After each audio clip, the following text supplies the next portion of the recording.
On a scorching summer day in Phoenix, Arizona, Jessica Lane rushed out of her house, her mind cluttered with a long list of errands. In her haste, she made a critical mistake, leaving her baby Noah in the backseat of her car while she dashed into the supermarket.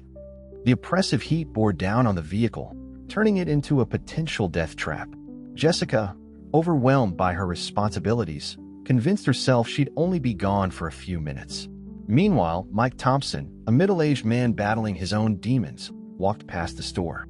His eyes were drawn to a car where he spotted a baby alone inside. Years of buried memories and instincts kicked in, urging him to take immediate action.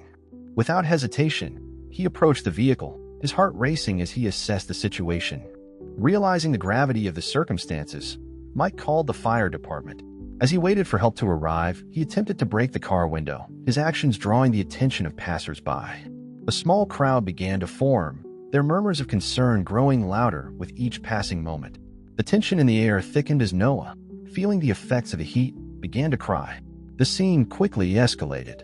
Onlookers pulled out their phones, some recording the incident while others debated whether to intervene. Mike's efforts to breach the car's defenses grew more frantic as Noah's cries intensified. The sound of approaching sirens cut through the air, promising hope but also signaling the severity of the situation to the growing crowd. The firefighters arrived swiftly, breaking into the car and rescuing Noah. As they tended to the baby, bystanders captured the dramatic scene on their phones. Within minutes, videos of the incident spread across social media platforms, igniting a firestorm of reactions. The local community, and soon the entire city, became divided over Jessica's actions. Online forums and neighborhood groups buzzed with heated debates.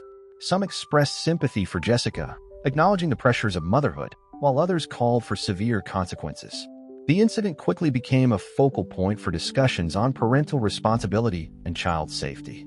Jessica received the news of Noah's rescue with a mixture of relief and overwhelming guilt. As she rushed to the scene, she was met with a wall of disapproving glares from neighbors and former friends. The weight of their judgment crushed her, making each step towards her child feel like a mile. In the midst of the chaos, Jessica's longtime friend Claire appeared. Unlike the others, Claire approached Jessica with compassion. She gently pulled Jessica aside, away from the prying eyes and whispers. In a quiet corner, Claire encouraged Jessica to open up about her struggles as a mother. This moment of kindness provided Jessica with a small lifeline in the sea of condemnation surrounding her. As the dust began to settle, Jessica faced the daunting task of navigating the aftermath. Child Protective Services became involved, and she found herself under intense scrutiny. The incident forced her to confront not only the public's perception of her, but also her own capabilities as a mother. A week after the incident, Jessica attended a community meeting organized to address child safety concerns. As she entered the crowded room, she felt all eyes on her. The tension was palpable. To her surprise, Mike Thompson stood up to speak. He explained his decision to intervene, revealing a painful past with his own mother who struggled with mental health issues. Mike's words resonated with Jessica. After the meeting, she approached him, and they found a quiet corner to talk. Their conversation deepened, revealing shared experiences of trauma and guilt. Jessica realized that Mike, despite being hailed as a hero, carried his own emotional scars. This revelation created a space for mutual understanding and empathy. As they talked, Mike shared his journey of healing and offered insights into mental health resources. Jessica, initially hesitant, found herself opening up about the pressures she faced as a single mother. Mike listened without judgment, providing a perspective she hadn't considered before. Their conversation shifted from the incident to broader topics of community support and mental health awareness. Mike suggested that Jessica consider joining support groups for mothers, sharing how similar groups had helped him in the past. Jessica, feeling a glimmer of hope for the first time since the incident, agreed to explore these options. As they parted ways, both felt a connection forged through shared vulnerability. Jessica left with a list of resources and a newfound determination to address her struggles. Mike, in turn, felt a sense of purpose in using his past experiences to help someone in need. Following Mike's advice, Jessica began attending support groups for mothers. Initially reluctant and self-conscious, she found herself in a room full of women who shared similar struggles. As she listened to their stories, Jessica realized she wasn't alone in her challenges. During one session, Jessica mustered the courage to share her own story. Her voice trembled as she recounted the incident and its aftermath. To her surprise, instead of judgment, she was met with nods of understanding and words of encouragement. This acceptance marked a turning point in Jessica's journey. As weeks passed, Jessica became more active in the group. She opened up about her insecurities, the overwhelming pressure to be a perfect mother, and the crippling fear of failure. Each session chipped away at the wall of guilt she had built around herself. Slowly, Jessica began to recognize the unrealistic expectations she had placed on herself. The support group became a safe haven where Jessica could voice her fears without repercussion. She learned coping mechanisms from other mothers and started implementing them in her daily life. Simple techniques like mindfulness and setting realistic goals began to make a difference in her stress levels. Jessica's growing confidence didn't go unnoticed. Other group members started looking to her for advice and support. This role reversal, from someone seeking help to someone offering it, boosted Jessica's self-esteem. She found purpose in sharing her experiences and helping others navigate similar challenges. Inspired by her progress, Jessica decided to take a bold step. She proposed organizing a community event to discuss maternal mental health. The idea was met with enthusiasm from the group, and Jessica threw herself into the planning process, channeling her energy into creating a platform for open dialogue. Jessica's community event on maternal mental health took place on a warm Saturday afternoon at the local community center. Despite her nervousness, she was determined to make it a success. The turnout exceeded her expectations, with the room filling up quickly with mothers, fathers, healthcare professionals, and concerned community members. As Jessica took the stage to share her story, her voice shook slightly. But as she spoke about her experience and the lessons she'd learned, her confidence grew. The audience listened intently, many nodding in recognition of their own struggles. When Jessica finished, the room erupted in applause, bringing tears to her eyes. Following Jessica's lead, other mothers began to share their stories. One by one, they stood up, revealing their own battles with postpartum depression, anxiety, and the overwhelming pressures of motherhood. The event transformed into a powerful platform for open dialogue, breaking down the stigma surrounding maternal mental health. Local mental health professionals provided information on available resources and support systems. Pamphlets were distributed, and a sign-up sheet for a new support group quickly filled up. The energy in the room was palpable, with many attendees expressing relief at finally having their struggles acknowledged. However, as the event wound down, Jessica couldn't shake a lingering sense of unease. While many praised her for her bravery and initiative, she noticed a few skeptical glances and hushed conversations. She overheard someone questioning whether she was truly fit to lead such an effort given her past mistake. These doubts nagged at Jessica. Despite the event's success, she feared that her reputation might never fully recover. The weight of the community's expectations pressed down on her, and she wondered if she could ever truly move past the incident that had brought her to this point. As she packed up, Jessica felt a mix of pride in what she'd accomplished and anxiety about the path ahead. The event had been a step forward, but she realized that her journey of redemption and self-discovery was far from over. Several weeks after the community event, Jessica received an unexpected visit from Claire, her old friend who had initially offered support. Claire arrived with a casserole and a forced smile, her presence stirring up mixed emotions in Jessica. As they sat in Jessica's living room, Claire expressed her admiration for Jessica's recent efforts. However, her tone soon shifted, revealing an underlying resentment. Claire voiced her frustration with how the community had rallied around Jessica, while other struggling mothers, including herself, remained overlooked. Jessica listened, taken aback by Claire's candor. She realized that beneath Claire's supportive exterior lay a complex web of emotions, envy, frustration, and her own unaddressed struggles.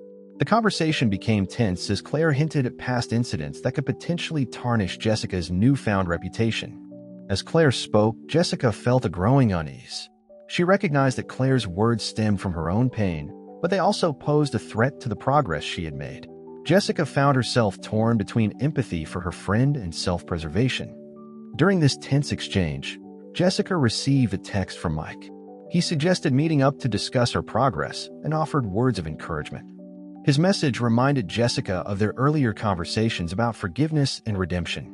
Reflecting on Mike's words, Jessica realized that seeking redemption wasn't a sign of weakness, but of strength. She gently steered the conversation with Claire towards a more constructive direction, attempting to address her friend's concerns while maintaining her own boundaries. As Claire left, the air between them remained thick with unresolved tension. Jessica was left pondering the complexities of friendship, community support, and the long-term consequences of past actions. She recognized that navigating these relationships would be an ongoing challenge in her journey of recovery and growth. The tension between Jessica and Claire finally reached its boiling point during a local charity event. As they helped set up booths, Claire's passive-aggressive comments became more frequent and pointed. Jessica, tired of walking on eggshells, decided to address the issue head-on. In a quiet corner away from the bustling event preparations, Jessica confronted Claire about her recent behavior. "Claire, what's really going on? I thought you were happy for me," Jessica said, her voice steady but strained. Claire's facade cracked. "Happy? You made a horrible mistake and now you're some kind of community hero. Meanwhile, I've been struggling for years and no one even notices." Her words came out in a rush, laced with bitterness and frustration. The discussion quickly escalated into a heated argument. Claire accused Jessica of using her mistake to gain attention and sympathy. Jessica defended herself, pointing out the genuine efforts she had made to change and help others. As their voices rose, Claire, in a moment of anger, blurted out a secret from Jessica's past. "At least I never abandoned my child for days on end during a drug binge." The words hung in the air, shocking them both into silence. Jessica staggered back, the color draining from her face. This dark chapter of her life, which she had worked hard to overcome, was something she had never publicly addressed. The fear of this information becoming public knowledge gripped her. Realizing the gravity of what she had said, Claire's anger deflated, replaced by regret. But the damage was done. Jessica, fighting back tears, realized that she needed to confront not just Claire, but also the expectations and judgments that had been suffocating her. As they stood there, the sound of the charity event in the background, both women recognized that their relationship and Jessica's carefully reconstructed life had reached a critical juncture. The path forward was unclear, but Jessica knew she had to face her past head-on if she wanted to truly move forward. In the days following their heated argument, Jessica grappled with the fear of her past being exposed. She realized that true healing meant confronting her entire history, not just the recent incident with Noah. With a mix of determination and trepidation, Jessica reached out to Claire, requesting a private meeting to clear the air. They met at a quiet cafe on the outskirts of town. Jessica, her hands wrapped tightly around a coffee mug, took a deep breath and began to speak. She recounted her struggles with addiction years ago, the lowest point being when she left her first child with a relative for several days while on a drug-fueled bender. Her voice trembled as she described the shame, the grueling process of getting clean, and her daily battle to stay sober. Claire listened, her initial defensiveness melting away. As Jessica spoke, Claire's own facade crumbled. She confessed to her deep-seated insecurities as a mother, her resentment towards Jessica's recent attention, and her own hidden struggles with depression. The conversation shifted from accusation to confession, then to mutual understanding. Jessica explained how her past mistakes drove her to be a better mother and community member. Claire, in turn, opened up about feeling invisible and inadequate in her role as a mother. As they talked, both women realized they had been fighting similar battles in isolation. Jessica's public struggle had unintentionally highlighted Claire's private pain. This realization fostered a new connection between them, built on shared vulnerability and understanding. By the end of their meeting, tears had been shed, apologies exchanged, and a new foundation for their friendship laid. Jessica felt a weight lift from her shoulders, having finally shared her complete truth. Claire, feeling heard and understood, found a renewed sense of camaraderie with Jessica. They left the cafe with a shared commitment to support each other and a plan to create a more inclusive support network for struggling mothers in their community. Jessica's journey of redemption had taken an unexpected turn, leading to a deeper, more authentic connection with her friend and herself. Following her honest conversation with Claire, Jessica felt a renewed sense of purpose.